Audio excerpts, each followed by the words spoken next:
Immigration activists are trying to get the attention of local representatives in hopes of putting a stop to two new immigration bills that could impact those in the country illegally and their friends and families. WESH News' Megan Mulatto spoke with members of immigration coalitions about what they had to say.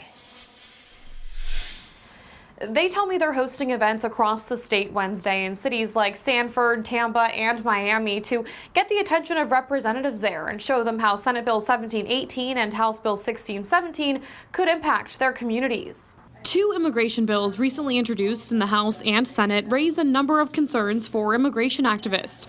David Metalis with the Florida Immigration Coalition says one of the most concerning provisions is that it fines or suspends the licenses of businesses who knowingly hire an immigrant in the country illegally. A lot of the workers that serve in the agricultural industry, they are undocumented, or they have different immigration statuses, and so that when a similar bill was passed in Georgia, it devastated their agricultural industry.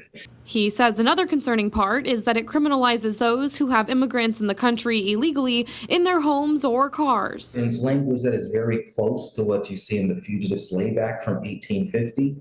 And so that is something that is very concerning for us. A lot of our clergy have been raising that as a concern because they're being asked to act as ICE agents. Nancy Palacios with Faith in Florida agrees that's one of the most concerning parts, along with asking people for their status when they go to the hospital. A lot of our families already don't have access to health care. While presenting the bill, State Senator Blaise Ingoglia detailed that asking patients for their status at hospitals is for the purpose of collecting data on the cost to our healthcare system. The two coalitions and others are teaming up to get the attention of their representatives in hopes of informing them that they believe the bills will do more harm than good.